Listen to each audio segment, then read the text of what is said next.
Hello, hello, visibility hackers. Welcome to Friday Night Live. Tonight, it's just me, your host, Molly from Visibility Hacking Studios. And I'm super, super pumped for tonight because tonight we are talking about the great wisdom from the one and only Mr. Gary Vaynerchuk. But we will get into that in just a moment. For those of you who are here live, welcome, welcome, welcome. Pop down in the chat. Let me know where you guys are coming in from. What are you guys up to? And what time is it where you are? I know we have a fantastically international audience. So, hello, let's see how far around the globe we can get tonight. If you are enjoying what is going down tonight, definitely share this with your friends and your communities as well, because we are trying to grow this year. I have this crazy, crazy goal of of hitting our 500 YouTube subscribers. I can't believe I'm saying this. And we have less than 30 people to go, and we want to do this by the end of the month. So if you are watching on YouTube, hello, make sure you're subscribed. If you're watching on Facebook, hello, and definitely an extra hello to you watching in the Visibility Hackers Facebook group. Our Visibility Hackers, we love you. All right, so tonight we are talking, I already told you, we're talking about the wonderful, wonderful brilliance that is Mr. Gary Vaynerchuk. He is fantastic. We love him. So my favorite quote from him is document, don't create. And so that is the theme for tonight's episode. So hello, New Zealand. We are officially on pretty much opposite sides of the world. So hello from Canada, hello New Zealand, hello everyone watching elsewhere. This is fantastic. Love you guys. Love you guys. All right. So document, not don't create. Those of you guys watching live or on the replay, I want to know what you guys think when you hear that quote. Document, don't create.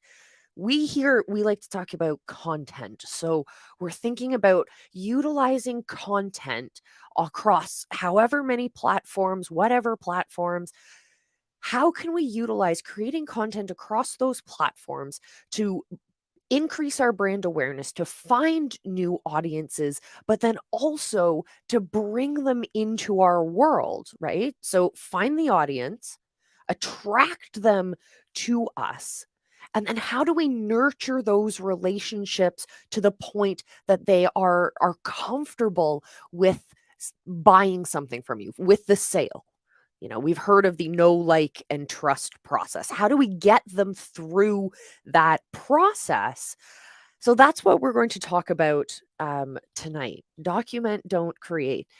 So I want to know what you guys think that means. What is it? What kind of feelings, what kind of thoughts, what kind of processes or potential strategies come up in your minds?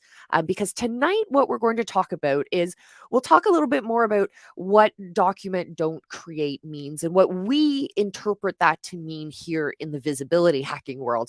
And then we're going to talk about strategies that you and your brands can utilize today to start living that principle, in other words. And then I like to talk about tactics. So, the most frequently asked question, I'm going to show you a step by step how to in terms of generating literally. Well, I've entitled that section "How to Plan a Year's Worth of Killer Content: Mastering the Art of Strategic Content Planning in No Time." So if that interests you, definitely give me your favorite emoji in the chat if you want to know those tactics. And then at the end is when we are going to have our group discussion. So if you are interested in joining me live here on stream, we will have an opportunity after we chat today. So feel free to come join me. I will drop those links if you're interested. Tell me to drop me the link, and I'll do that. But again, remember, it's just me tonight, so you got to be careful. We can only do so much. So, what does document, don't create mean in the visibility hacking world? To us, it's very simple. Instead of focusing all of your energy, your time, your resources, all of that stuff on trying to become famous, to grab attention of people, to do things that are big and crazy and wild and try to compete at that level, try to do that, play that game. Instead, we say pivot that attention and focus instead on documenting your life and your business.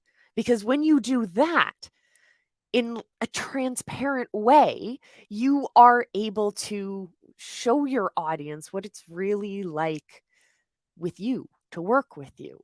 What kind of what kind of goals and what kind of shared values? That's something we talk about a lot here. Finding those shared values between your brand and your potential customers and your new audience and throughout that whole process. So when you are able to do that authentically and transparently, you're really going to build that trust. You're going to take your customer through that know, like, and trust process really easily. So fantastic. I love it. Document, don't create. Every time I sit down to create content, I look down and I see that written on a post-it note on my desk. Document, don't create. And it reminds me that yeah, I'm here. Whatever reality I'm experiencing right now, if I feel like I'm too excited or I'm too tired or I'm too this or I'm too that or I'm not enough this or I'm not enough that. No, no, no. I am here right now, wherever my business is, wherever my process is, wherever I am in my journey, and I'm sharing that with my audience. That way, you're building these authentic relationships where your audience members, your community members are there cheering you on along the way. And it's this bond that brings them along for the ride. And then when you start to offer them things, have offers for them, you already know them. So you're serving them up the perfect fitting offers for them. It's a no-brainer process. So, okay, fantastic. Let's talk about how we actually do this. How do we live this principle? I will tell you. I will tell you. I will tell you. I will tell you. So, first, I want you to think about repurposing content that you already have. We talk about having your main pillar content, your big content, your main content that you're going to put the majority of your thought and effort into. This is going to be your unique piece of content, whether it's a live stream, whether it's a podcast, whether you like to, you're a writer, so you want to have a blog post, whatever your main piece of content is, I want you to think about repurposing that in different ways for social media. Take out bite-sized pieces. If you watch our YouTube shorts that we're putting out every week, we take a little snippet from the live show on Mondays and a snippet from Friday's shows, and we pop those up as individual pieces of content. And so those are bite-sized versions of your longer form pieces of content. I want you to think about doing that. Find quotes from your different pieces. Use those. And I also want you to think about switching the medium. So if you are creating a blog, that's your core piece of content. I want you to take out quotes from that and change the format. So we're going to take our written quote and we're going to create an image out of it. We're going to discuss it in a video. We're going to share it in audio format in some way. We're going to look at different ways of sharing that content, right? We all know this. Okay, cool. So then what I also want you to do is look at the existing content that you already have, and I want you to recreate it in a new way. So look at older pieces of content you have, and you can re-examine those. You can either have it as like a reaction video, or you can revisit the topic with your new perspective, because as you grow and as you go on your journey, you learn and you experience new things, so that changes your perspective, it changes your knowledge. And most of us work in industries that are also constantly evolving, so again, moving forward in a timeline, looking back at older pieces of content, revisiting those allows you to bring a fresh perspective, again, documenting that process rather than trying to position yourself as this authority, I know everything. You can look back and literally say, watch, look how much I've changed, look how I've evolved. Fantastic way of, again, documenting your process rather than creating new. Fantastic. All right, we want to talk tactics. We want to talk tactics. We want to talk about how we come up with a fantastic amount of content that's relevant and strategically thought through. Well, this is, I know what you guys came to hear, because this is the meat of what we're going to talk about today. What I want you to do, if you haven't already worked your way through the Year of Content workbook, definitely get on that. This is going to be in addition to that. This overlaps with that process. So what I want you to do is think about your pillars and think about those sub points. So I want you to come up with at least 9 different topics that are relevant and interesting to your audience. If you haven't done the Year of Content process, I just want you to brainstorm 9 different topics that are related to what your audience is interested in listening to. That one thing that they're interested in hearing about is the one big thing. Okay, this is how we do it. Oh, can I like write on here to show you guys? Cool. Things might be backwards, so here we go. This is fun. Cool. So we have your one big thing up here. Okay. The one thing you're going to talk about for the entire year. That's what the Year of Content process is based on. And then underneath that, the Year of Content process gives you a lovely process. But if you aren't working your way through that, what I want you to do is think about the one thing you talk about. So whether that's your whole niche is you do internet marketing for mompreneurs. Let's say that's your thing. So internet marketing for, or email marketing for mompreneurs who are fitness coaches online. Bam. Okay. So that's your one big thing. Okay. So those of you who are not working through the Year of Content process, I want you to think about your one big thing and then 9 topics associated with that. I don't want to use the email marketing example. So someone give me an example in the comments. Maybe you guys can come up with an example before I do. My brain is not thinking about examples today. So let's say your one big thing is selling. Your thing is printables for teachers. Let's say, okay. So printables for teachers. That's your one big thing. So what are the things that teachers need to know? No. I got a topic that's like hot on top of my mind. Sorry, guys. This is what happens when I'm teaching on a Friday night. Here we go. So we have my one big topic is physical literacy for parents. Okay. If you want to know what physical literacy is, if you're a parent, we can talk about this in another topic. So it's just something that's on top of my mind right now. So physical literacy for parents is our one big thing. Now we're going to come up with those 9 different topics that are interesting to our audience. Wow, what an unflattering angle of me. Hold on. Let me move my non-wheeled chair. There we go. Okay. Oh, now the light's in the way. Dang. There. Physical literacy for parents, 9 different things that we need to know. We want to know about the fundamentals of movement. This is something associated with it. We want to think about our fundamentals of movement. We want to know about balance We want to know about sports that we can play. We want to know about family activities we can do together as a family. So I want you to think about your one big topic and then come up with 9 different things associated with that. That can be your subtopics. All right. Now let's get into the meat of how to do this.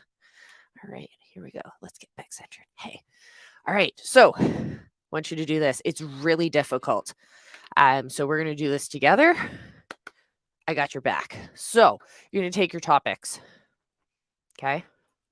That's the hardest part of this whole process, because the next thing you're gonna do, might as well, let's do it together, actually. Let me share my window with you guys. Oh, no, not allowed. Sorry, new computer. Ooh, maybe it will. No, it won't let me. Bummer. So unfortunately, I cannot share my screen with you guys. So what I want you guys to do is open up a new browser tab or a window. I'm going to do it alongside you guys, but you just can't see my screen. Okay. Ba, ba, ba. Open up a new browser window. Go to this website you might have heard of called google.com. google.com.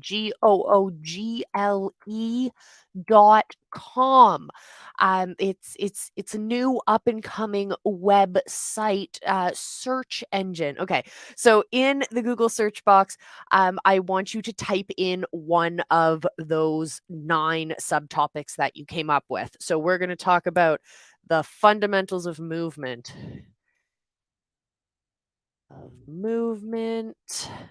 That's what I'm going to type in here, and then search for it.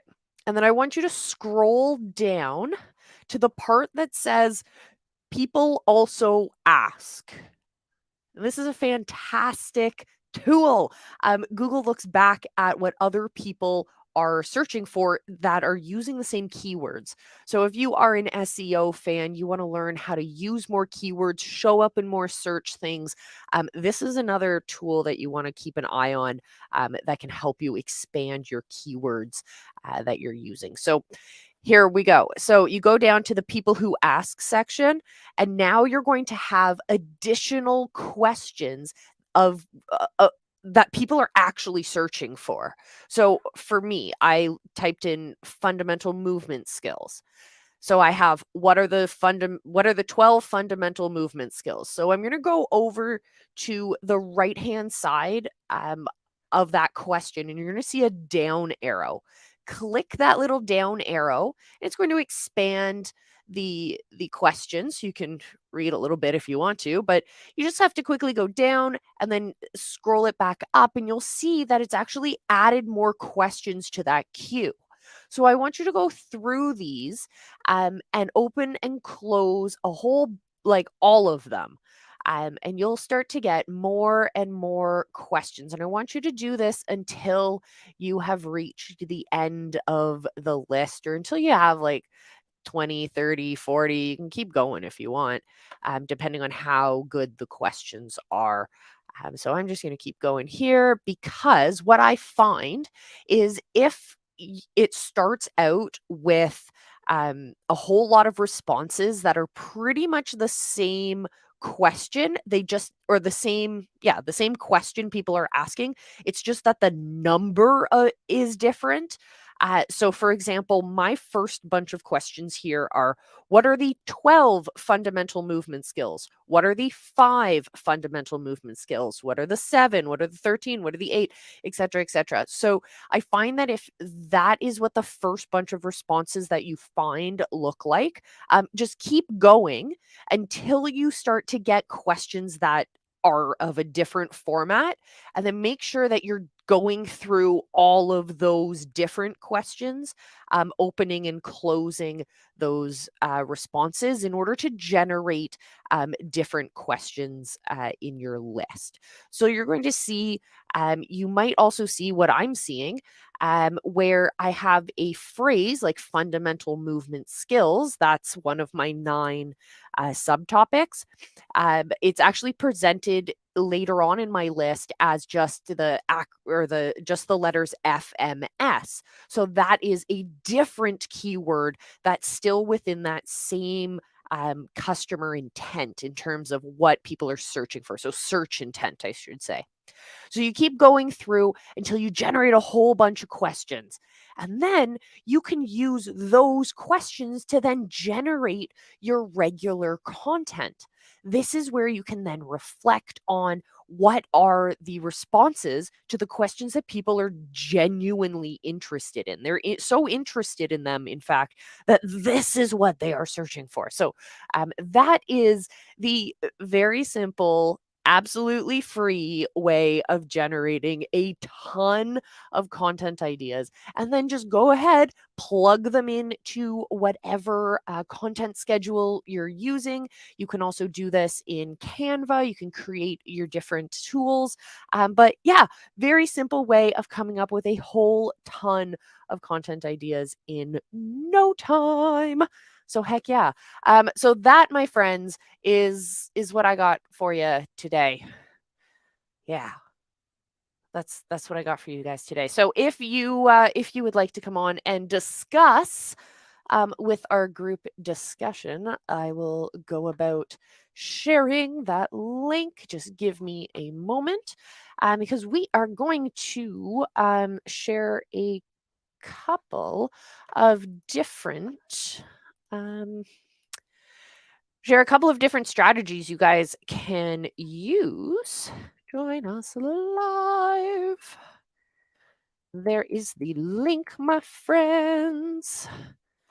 And then if you are watching on my profile, join me live. Bam. All right. Okay. So that is shared for all of you amigos. And if you are on the YouTubes, well, you're going to have to join us on the Facebooks. That's what I'm going to say for tonight. Actually, join me live. Maybe I can do it this way for the YouTubes. Yes. Okay, perfect. So everyone has the live link if you are interested in joining me. I know some people don't. That's okay. I love you guys nonetheless. All right, so let me get back to my topic for today. I have notes because, well, I'm organized this year. I promise. All right, my friends. So, document, don't create. How can you actually implement that into your brands? Well, I got your back, because here are some ways you can do it. You can share behind the scenes content, show people what it's like to work with you. Share the process and the work that goes into creating your products or putting your services together or organizing the campaigns you run. This can be done through, you can share it on social media. You can put it into your vlogs. That's something I'm exploring nowadays. You can write it into your blog posts, etc., etc. So you can also make sure that you are being open and honest with your audience. Share your failures. It's totally okay. Um, we spend so much time focusing on sharing those wins and sharing the successes. I invite you to not just share the successes, but also share the obstacles, the challenges, the failures, the pivots. Share those moments of your business with your audience. Share those moments of your journey of whatever that is, with your audience. And that's a really cool way of being transparent with your audience, and yeah, doing that. And finding those shared values as we talk about. So another thing you can do is make sure that you're engaging with your audience. And it's not just engaging in terms of saying like, heck yeah, to those watching live and those watching on the replay. It's not just engaging in those terms, but it's responding to comments and messages, engaging with your people, sharing feedback, engaging with that feedback, even if it's difficult difficult too, making sure that you are showing your audience that and your community that you are there for them. And you can do this with your content, and use it as a way of taking like feedback, for example. You can take that feedback and use it as a way of creating content and sharing that part of your journey that ultimately leads to improvement of products. And as you do that, you share with your audience, you're like, "Heck yeah, look what we did together. Look what you guys helped us create. We came up with an item, a thing, and you helped shape it and make it better." And they've been along for the ride that whole time, which I think is cool. Make sure that you're also sharing your brand's personality. Remember, highlighting unique aspects of your brand is a great way of setting yourself apart from your competitors, because your personality, your brand's personality is what's separating you from your competitors. So making sure that you're highlighting that. So if you're sassy, be sassy. If you are not naturally sassy, don't try and be sassy, because it can come off as really weird. So be you. Be whatever that brand personality is, because that again will start to attract your ideal audience, and setting you apart from your competitors. And then also, of course, duh, user generated content. Hello, my friends. So making sure that you are sharing stories and photos and videos of your products that are generated, like user generated content. So your audience, your customers, um, influencers or whatever, using your products, your services, or engaging with your campaigns. Um, and this will help showcase real life perspectives. Rather, it's telling the story rather than having to like bang someone's head against the wall and be like, this is what it is, let me tell you about it, let me tell you about it. Instead, you're really showing them and they're able to more experience what that product or service is, and again, experience what your brand's personality is. So, by focusing on transparency and authenticity, your brand can help build trust and deeper connections with your audience, which of course leads to more leads, more quicker process through know, like, and trust, quicker process up to conversion, and engagement and loyalty, etc., etc. So, heck yes. So, now for those of you who want to figure out whether or not you are um, doing the right thing in your brand, I have three questions for you. First question. You can say this in your head. You can put it in the comments if you want. But what I want you to do is ask yourself if yes or no you engage in live streaming, because live streaming is a way of documenting the here and the now. Regardless of what type of live streaming show you have, it's it's this it's this capsule of the moment. So documenting that, you can use it to document your day-to-day operations of your business and what's happening in your journey. But you can also use it to give your customers that behind the scenes look at what's happening, as well as giving them opportunities to engage with you and your brand's personality, giving them the opportunity to again personalize the experience. Bam, I love it. So ask yourself if you are utilizing live streaming in your business. And if you are not, the question is, why not? Okay, second question I want you to ask yourself, yes or no. Are you telling stories, or are you saying, look at this with your content? Are you trying to tell your customers about something, make them listen, or are you telling stories to get them to experience it? Because telling stories, when we tell stories, the human side of your brand starts to evolve. It also speaks to a completely different part of our brain. It speaks not only to those emotional buyers, oh, it speaks to those emotional buyers, but it can also speak to those logical buyers. It speaks to those buyers because we now are able to experience rather than just being told. Which is a much more powerful way. And we do this through the content that we create, right? So, question again was, are you using storytelling in your brand right now? And so if you are not, the question again is why not? Okay, and third question I want you to ask yourself is, are you using influencer marketing with your brands? So, are you partnering with influencers in your industry or whatnot to showcase your products and services in more authentic and relatable lights? Because again, they're able to highlight what that experience is like. Again, it's like a testimonials and case studies, that kind of ability for your audience or your potential customers to see themselves in the success stories and in those happy customers that they're seeing within your content, right? And if they relate to those, they're much more likely to walk through that know, like, and trust process simply because of the content that you're creating. So if you are not, the question is again, say it with me, why not?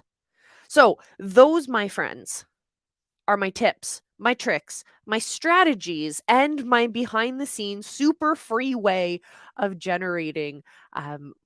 Dude, you could generate like an entire year's worth of content in an afternoon using that process. It won't cost you a penny.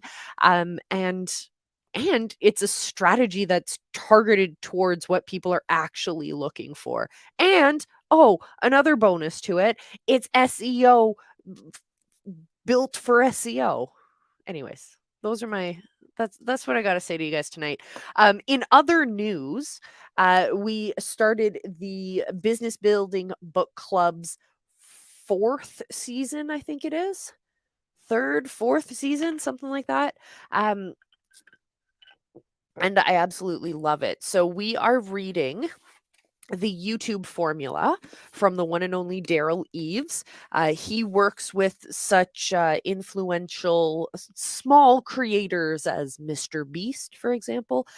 So he is giving us his brilliance, and we're walking through it chapter by chapter, page by page, insight by insight from a variety of different content creators who are not just creating content for the sake of content, but creating content for the purpose of connection, for the purpose of conversion. To their offers as entrepreneurs. So if you are a coach, a consultant, you run a business online, you use content to market your businesses, your services, your products, your offers, or whatnot. And specifically, those of you who are interested in using YouTube to build that audience, I definitely recommend you join us or pick up a copy by yourself. Read it through on your own time. That's cool too, or join us. Come hang out on we hang out Thursday morning, 7:30 Eastern. So it's an early bird. You can either join us live on stream, or you can just watch as you go about your morning. We have a bunch of people who come just to watch and enjoy and engage in the chat. It's just so much fun as we share our insights, as we grow our audiences, and we use YouTube. So the subtitle on here is how anyone can unlock the algorithm to drive views, build an audience, and grow revenue. Uh, yeah, so this week we read the forward by Mr. Beast, which was pretty cool, discussed that. And we're going to dive into part one. So don't worry, you haven't really missed anything if you are those who skip through the introductions before you start reading a book anyway. So feel free to join us Thursday mornings. That is on our YouTube channel, as well as live in our Facebook group, in the Visibility Hackers Facebook group. If you want to join that group and you haven't already, head over to visibilityhacking.com and click the link at the top of the page. I'm pretty sure I'm pointing to it there that says become a visibility hacker, and it'll pop you over into our Facebook group. You'll get access to our year of content planner and so much more. And yeah, join us for the book club. You can join us live or you can just come hang out. And of course, we also keep the replays up for a little bit so you can join us for those as well. So until I see you again, my friends, which will probably be Monday for the live show, remember, I love you. Be excellent to each other and go live, create some content because your audience is out there. They're waiting for you.